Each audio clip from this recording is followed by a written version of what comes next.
All right, let's have a look at some of this homework that's coming due. So we got, I think it's 4 of them. The temperature ones and then these statically indeterminate ones. So this stuff's coming due on Monday. All right, so the first 2 are statically indeterminate. Do you have any specific questions on this one? That's it. Yeah. So you start with finding the area and then finding the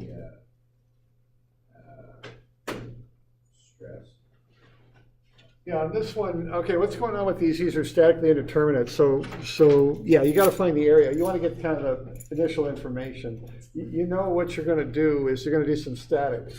And this one's pretty straightforward because you know the sum of the force in the rebar plus the concrete, those forces are going to be 90,000. So that, you know, that's kind of a thing. Then you want to find the areas because you're going to do PL over AE. And you got E, you get the length is 40 inches for both. So you want to find A. And then you kind of equate those things. That's kind of how this stuff goes. So I think the first step on these is to first understand that they are statically indeterminate. And, you know, just frankly, on tests, I've seen people don't always do that. And you want to recognize something for what it is that's statically indeterminate. Okay? And basically, that's a one-dimensional problem. All you can handle in one-dimensional statics, of course, is one unknown. That's got 2 unknowns. It's got the rebar and it's got the concrete. So statics alone isn't going to get that. You know, it's not going to. You're not going to be able to solve it with statics. So what you're going to do with the statics there, though, is you're going to start it off. So I think some of the things you're going to do here to begin with is just to go sum of Fy and set that equal to 0 in this thing, okay?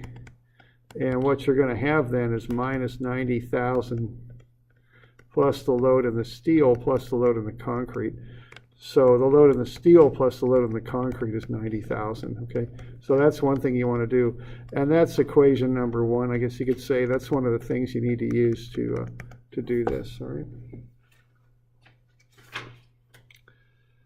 All right, and now the other thing you want to do the other equation you're going to develop is you're going to set the deltas equal. So delta steel is delta concrete. That's because it's just a solid pier there, and you're going to push down on it, so everything's going to deform together. And what that equals is PL over AE. Okay, now P is going to be the unknown here that you're going to work with. You know, obviously the length is the length of the pier. It's 40 inches. You know, you've got E right down here. Now, notice that, you know, you've got, I called it out by its name, so that's kind of getting to that one worksheet I just handed back. You know, you want to start to connect in your mind that modulus of elasticity is E, because on the formula sheet it says E, you know, so you got to know this stuff, right? And so have a look at that and kind of get comfortable with that, you know. All right, so you got E, you got L, you need the area. Now, the area there, you know, you can find the area of the rebar, I guess. I'd start with that, right? So area of the steel, and is it 8 bars? Okay.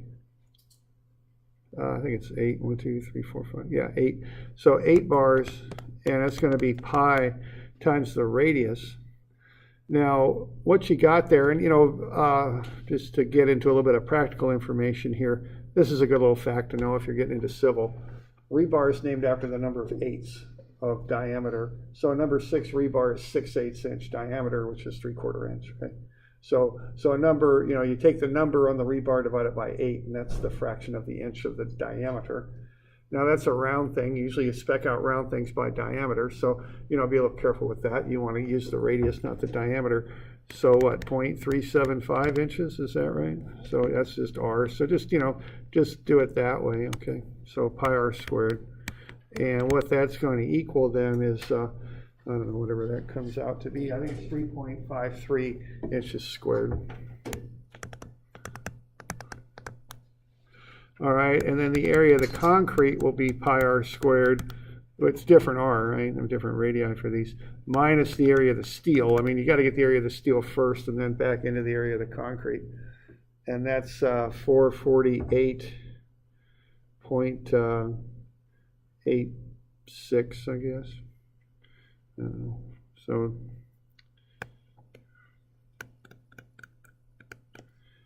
So what did I get there? I got 448.86 is what I got out of that. I'm going to have trouble writing on this. Can I do that for me here? No. There we go. 0.86. And that's inches squared. All right. So now you've got the area of the concrete and the area of the steel. So what you can do then is do the PL over AE thing, and you're going to just equate them together. See, this is the little trick that you can use using strength of materials to get one more equation to find forces. Okay, so you want to understand this idea here. It's kind of an important idea that you can go further than statics when you use material properties. You can go further than statics. All right, so what we're going to have here is P for the steel times the length of the steel divided by its area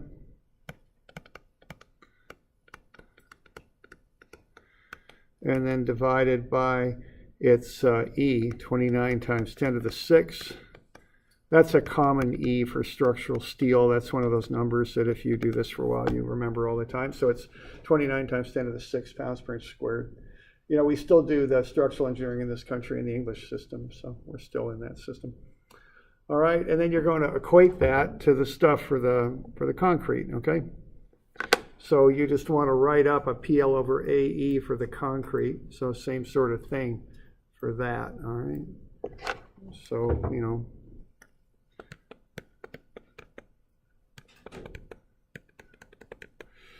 all right, and then you're going to work your way through that. And what I got here is you can solve it for either one, okay? You can get that the load in the steel then, when you work through this, the numbers on this, the load in the steel is 0.127 times the load in the concrete, or you can invert that and get that the load in the concrete is 7.88 times the load in the steel, okay? Either way, okay? So what you just done there is use the material properties to figure out how the loads are proportioned between the two materials. Okay. You know, and when you're pouring concrete, if you're going to put it under any load at all, you add steel to it usually.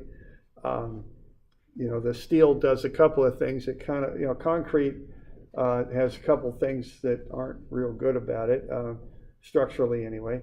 One is it doesn't handle tension very well. Now, so if you're going to have that concrete get stretched in any sort of fashion, you're going to want some steel in there because the steel bears the tensile load. Concrete doesn't do that very well. The other thing, though, is concrete kind of crumbles. I don't know quite how to say it, but it kind of, when it fractures, it kind of, it's made of grains. It doesn't have fibers that kind of lock together and give it structural strength. It's little grains of sand and aggregate, you know, rock and stuff that are joined together. So you put steel in there to give it kind of a framework to adhere to also. So. Yeah. That top bit of information used to, so you can just find what the max load would be. What's that now? I'm sorry? So that maximum level. Yeah, stress, right. Be like stress max equals P over A and then find your max load too. Probably, yeah. We'll kind of work through that. That'll be kind of a side bit when we're done, you know. So, yeah, we're going to look at what the loads are, and then we're going to divide out the areas and get the stresses, and then compare them to those numbers, just to be sure that we're not pushing these materials beyond. Like yeah, it's like a limiting value. Yeah. Okay. All right. So once you get it this far, now you've got a second equation. See, we've done the statics equation, and now we can do equation number 2, and we've got 2 unknowns. So we can go ahead and work through that. Okay. So this is equation number 2. So now you can combine these, all right? So what you've got then, you could solve it this way. You can go to the load in the steel is 0.127 times the load in the concrete, but we know what the load in the concrete is 90,000 minus whatever the load in the steel is, okay? So then you can go ahead and work that through, and you can solve for the load in the steel. And the load in the steel comes out to be 10,000 pounds, okay? So then you get the load in the concrete, and that's 90,000 minus the 10,127, and that comes out to be whatever the heck it is. There we go. 79,873.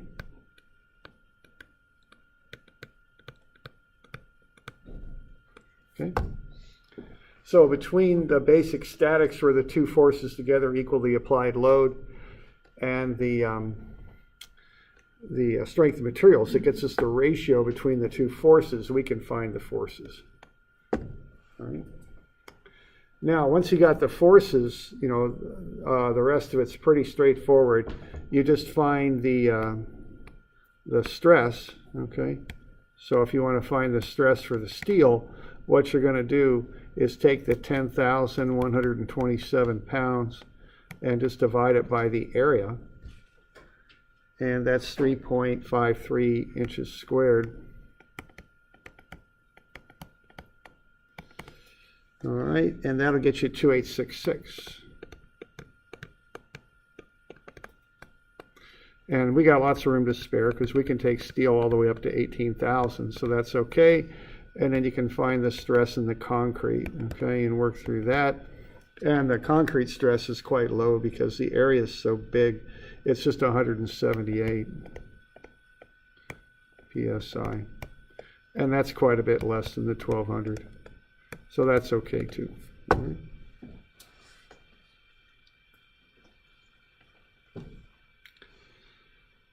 And then the last thing, if you want to find delta, which I think we do here, we can find delta steel is just PL over AE. And you've got all that information now. And you can run those numbers and get 0.00395. Once you get the load, everything else you can figure out. And then delta concrete is P for the concrete times the length of the concrete over A for the concrete over E for the concrete. And we would hope that comes out to be the same thing as what we got above. And it does.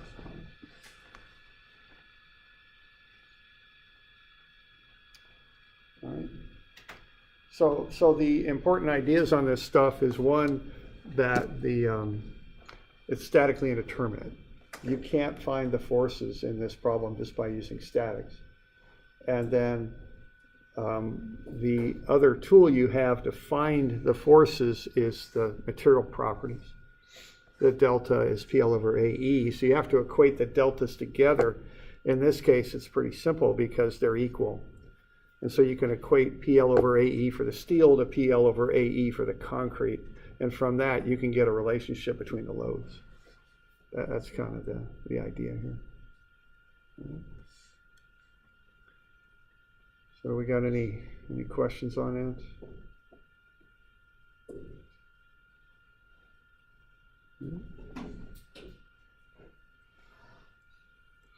All right. Now the next one is the same sort of problem here.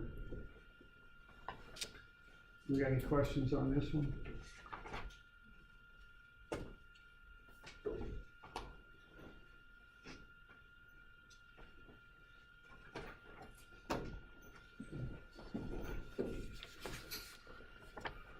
So this next one here, you got to go a little bit further back into statics on this one. Okay, so what's happening here is you're going to have a pin joint there, so that's two possible reactions. Then you got these links that are going to pull up. So that's four reactions. Three of them are vertical. And what you have then is you've got 2D statics, and all you can solve for with 2D statics is three unknowns. So you got an extra unknown here, all right? And so that's going to be one too many for statics. Now in this one, you want to be kind of thinking strategically about what equations to use, what will get you something useful and what won't. I don't think we want to go sum of fx because it's just 0, so Rax is 0, so that's not going to get us much useful information. The one that we really want to use here would be sum of MA. and you want to set that equal to 0. And what you're going to have then is what? 24 FBE. That would come around counterclockwise, so that's positive. You're going to get another term in there, and then you're going to take away the 15,000 pounds times 24, 16 more makes 40, 20 more makes 60 inches. Okay, so that's what you get with sum of MA. And so when you kind of work through that, what you're going to get when you work the numbers out is that 90,000 pound-inches is equal to 24 FBE plus 40 FCF. Okay. Now on this one, if you go with sum of Fy equals 0, it doesn't really help you very much because you do get another equation involving FBE and FCF, but you get a third unknown, RAY. So by going sum of Fy is 0, you get another equation, but you also pick up another unknown, so it doesn't really do you any good, okay? So sum of MA is the equation to go with here. It's the only one that really does you any good, okay? So what you got there is you got one equation with two unknowns, and you know that's one equation, that's one unknown too many. So the other thing to do here is to use delta, okay? So again, this one's statically indeterminate. Statics alone won't allow you to solve for all those forces.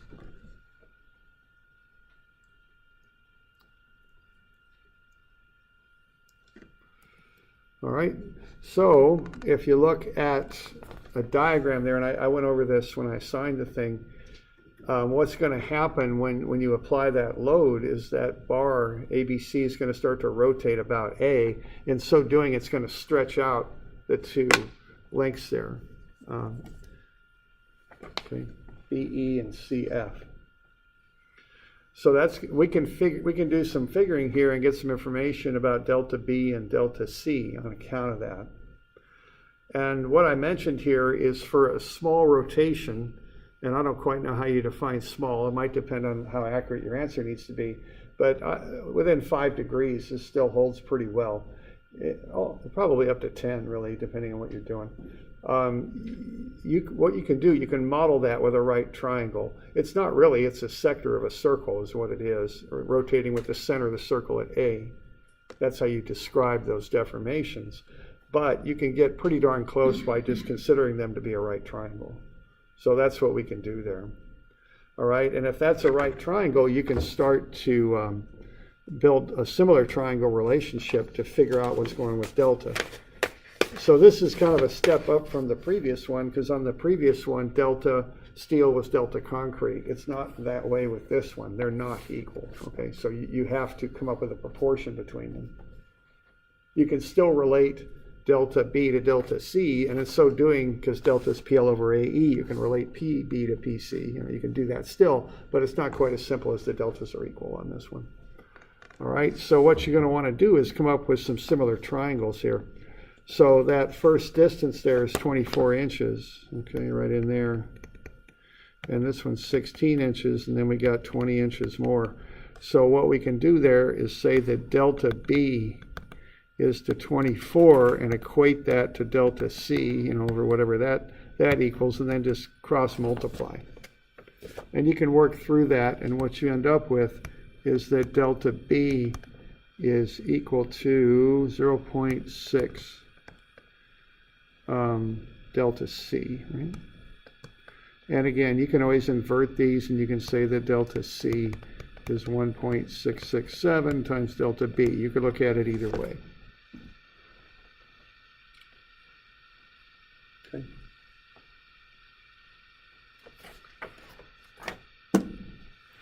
So now that we've got that, see, we've got another way of working with the loads is what's just happened. So, and what we know here is that delta is PL over AE. Okay. So somehow you just have to look at the geometry of what you've got and come up with a relationship between the deltas. And then knowing that delta is PL over AE, you can work the rest out. That's kind of the deal with these. All right?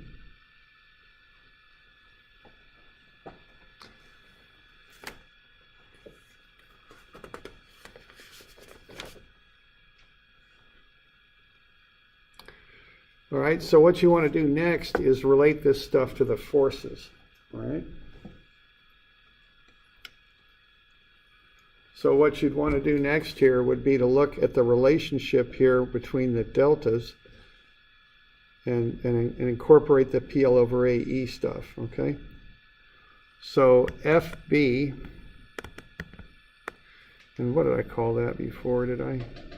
I called it BE, right? So FBE times the length of BE over the area of BE divided by EBE, that's going to equal 0.6. So again, they're not equal, they're proportional to one another, times the unknown FCF times its length, which I think is 25 inches.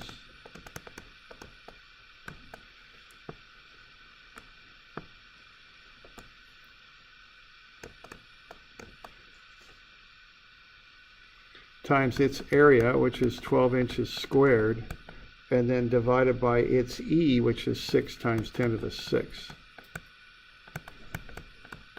Okay. And you can work your way through that, and your goal here is to equate the unknowns together, which are FBE and FCF. So what I got when I did this was that FBE is equal to 0.556 times FCF. Okay, I was able to establish that relationship.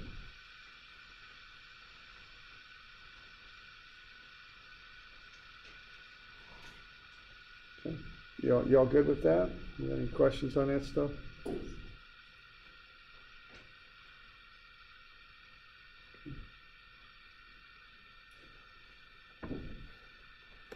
So what you got now is a nice little expression for FBE. Because you know that 900,000 is equal to 24 times FBE. Well, we know that that's 0.556 times FCF. And then plus 40 times FCF, okay? So now you can go ahead and solve that for FCF. It's 16,875.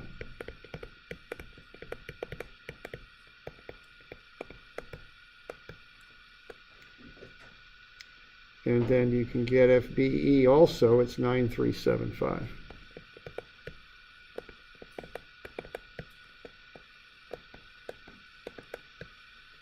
Okay.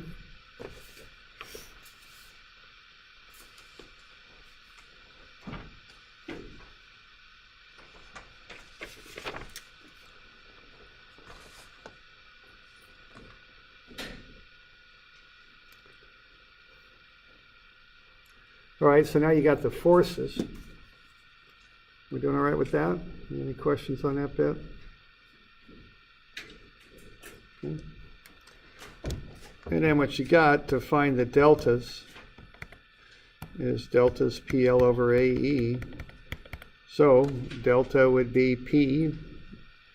So we'll just say, what are we doing here? We're finding delta D, aren't we? Okay. So if we want to find delta C, let's say,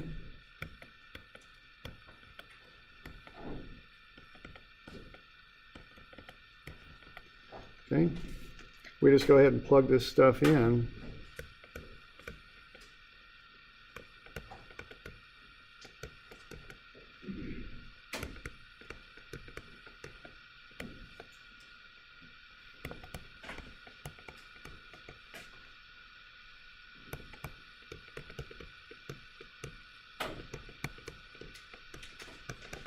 You can run the numbers on that and get 0.00352 inches. Okay. Oops, my bad. That's my bad. That's delta B, not delta C. And then delta C there will be 0.00586 inches. Okay. They're not the same. It's not like the last one. They got different deltas because they're further away from the point about which they rotate, which is 0.0. Okay, that's further away.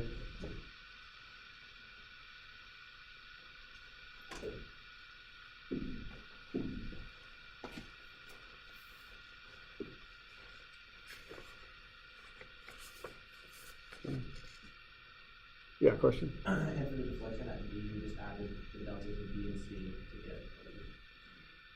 Let's see, not quite. Yeah, to get delta D, just look at it and think of some of the methods that are already used. If you draw a straight line through that, that would be horizontal, but now it's no longer a straight line, right? So we approximate it like that, and we've got these two deltas. That's 0.00352, and this is 0.00586. So you should be able to kind of figure out delta D from that information there. Yeah, question? Why is the definition of B related to the CF area? Oh, because I screwed up. I got thinking that was C. Yeah, okay. So this is all B. Thanks. So this is B, E, right? Yeah. Okay, my bad. There we go. Sorry. That's all BE. All right. So just kind of look at the geometry on that. You should be able to figure out what delta D is.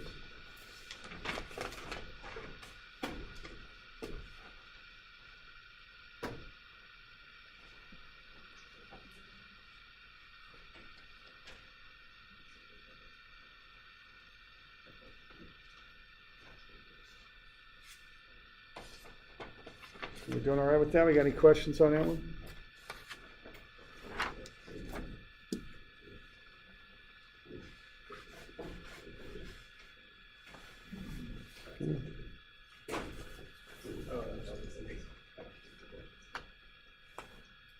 Okay. All right. The next one is a temperature one. Okay, now there's a way I like to think about this. I think of the final temperature length as being the original one. Okay, so what's happening on this one is we've got the temperature changes I've got the wrong problem here. Changes by that amount there that's shown. So delta T is 34 degrees. All right, now what you can do then, based on that, is you can find alpha, all right?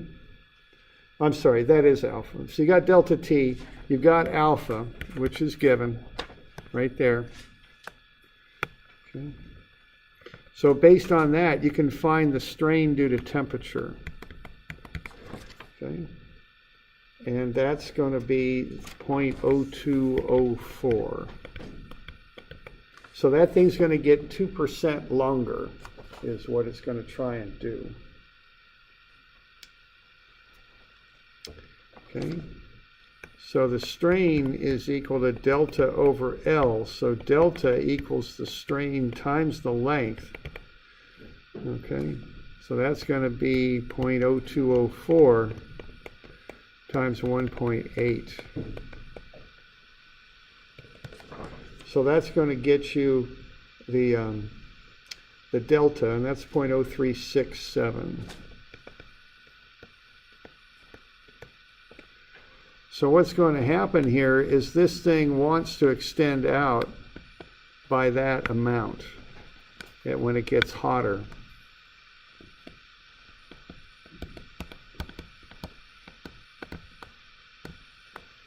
But it can't do that because there's a ceiling in the way, all right? So I kind of think of it as starting out at that length, and then the ceiling pushes it back. So we're going to have a load pushing down on here that's going to compress that bar, is what's going to happen here.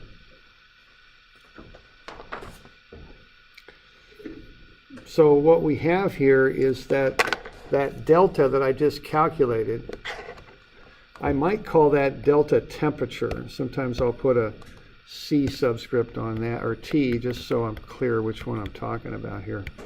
So this is what the bar wants to do. It wants to lengthen out by that much. But this isn't what's going to cause stress, see, because it can extend out 0.015 meters without any stress at all. There's nothing stopping that. So delta for stress will be 0.015 less than that. And that's 0.0217. Okay? It gets the first 0.015 meters with no stress at all because there's nothing to stop it from moving.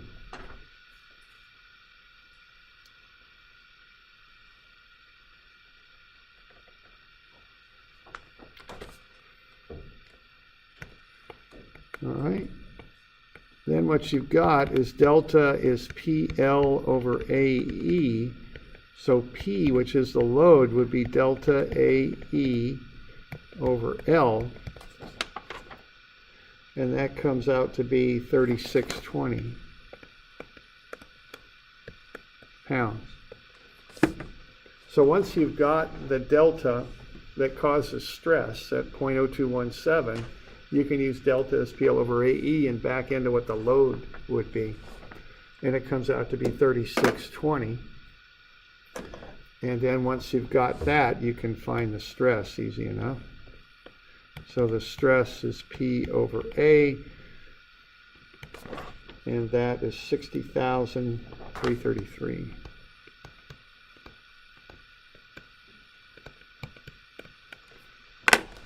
So the deal with this one is it's kind of a temperature, standard temperature kind of problem. You've got the change in temperature there, it's 34 degrees. Based on that, you can find the temperature-induced strain, which would be 0.0204. Okay, you can find delta on account of that, but I would call that delta T. That's the delta that's caused by the temperature change. Now, not all of that's going to cause stress because the thing can expand out 0.015 meters without any stress. So you want to find the delta up here that causes the stress. So that's the delta right there. Okay. And then when you've got that, you can find the load. Because when you got material properties, you can go from stress to strain, load to strain, load to delta, whatever. You can make that transformation. Okay.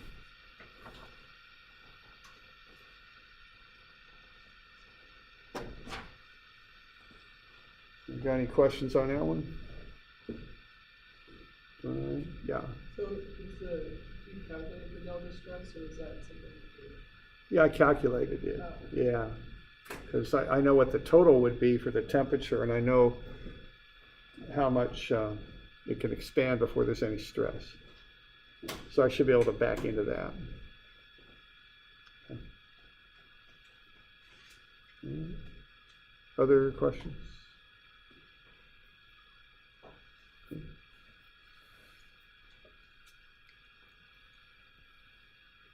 All right. Okay, now the next one's a little tricky here. This is kind of an indeterminate problem, and it's also a temperature problem. This is 174. So what's going on here is with the temperature of 10 degrees, there's no forces on these two shafts.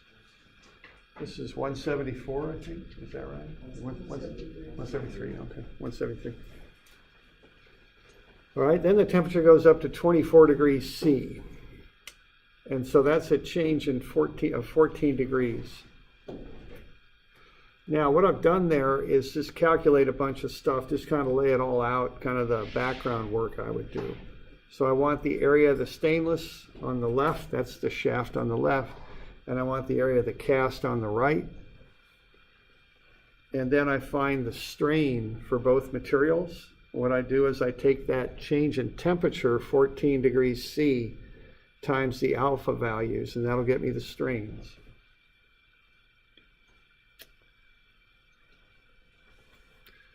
Okay, once I've got those, I can multiply those by the lengths of each of the shafts, 0.7 and 0.5, and I'll get the deltas.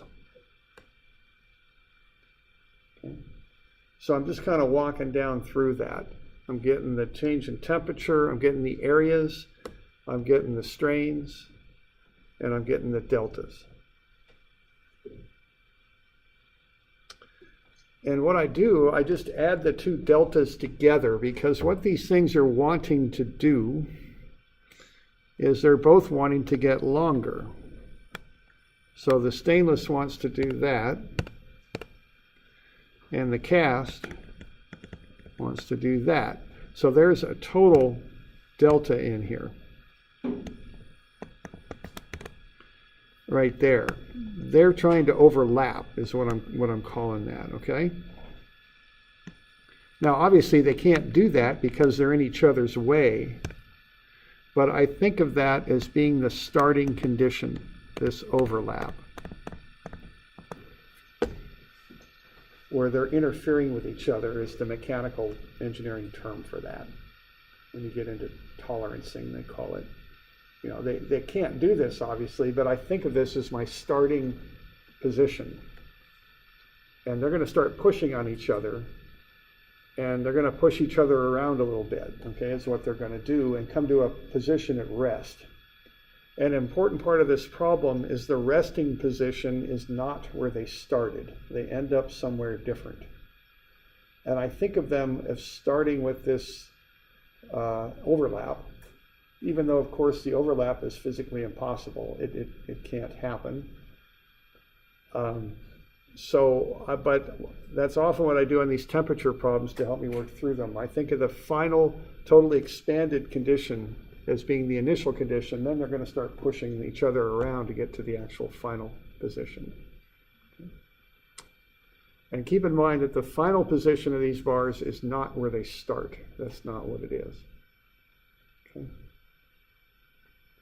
So I get that total overlap. Now, the thing that's going to determine how they push back is they're going to push back on each other until they hit equilibrium. That's what determines the final position. It's not where they start, it's where they reach equilibrium after they've done that impossible overlap. Okay. So what I want to do is solve for a condition where the load in the stainless equals the load in the cast iron. Okay? And I know that delta is PL over AE, so P, the load, is delta AE over L. The delta is going to be an unknown. I've got the areas of each of them. I've got E for each material, and I got the length of each material. I can use the original length. That's the convention that we do in strengths. We just use the original length. So I can work through that and set the load in the stainless, which is delta AE over L,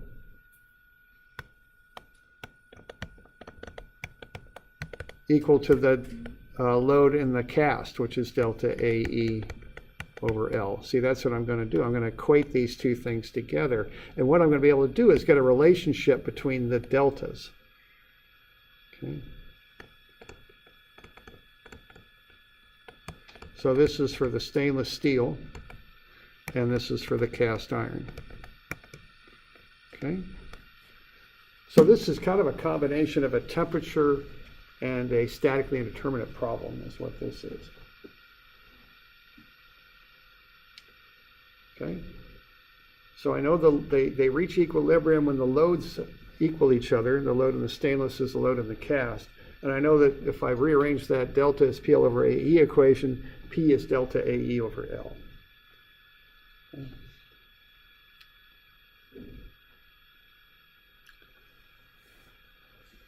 All right, so now if I work through that, I'll get to the ratio between the deltas. And I know that the deltas add up to be the overlap. See, that's how much they're going to push back on each other. Okay? So I have that overlap, and then they're going to come to a final position. Okay. So that final position, again, it's not the original position because the steel is stronger and it's bigger and it's going to push the cast iron back is what it's going to do until they reach equilibrium.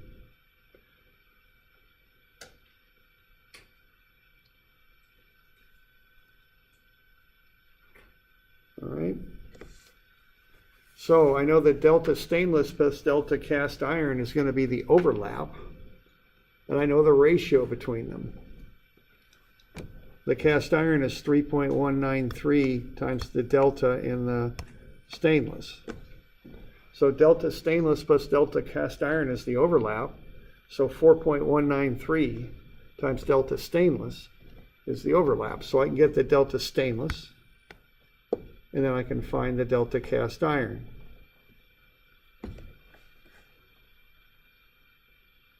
And the sum of those two will be the overlap. Okay. I know the forces in the two are equal, so that's how I figure out the proportion between the deltas.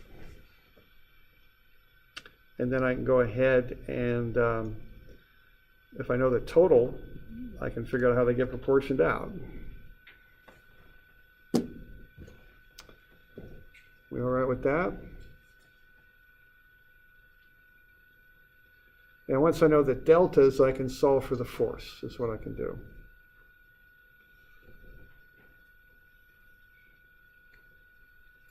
So P is delta AE over L. I can solve for the load in the stainless, and I can do the same thing for the cast, and they come out to be the same number with a little bit of rounding error there.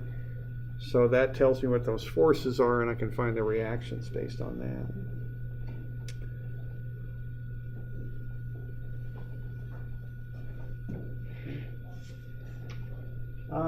All right, so if you want, you can, well, I'll take questions on these on Monday too, all right? So if you want, you can turn these in Tuesday if you want, that'll be all right, okay?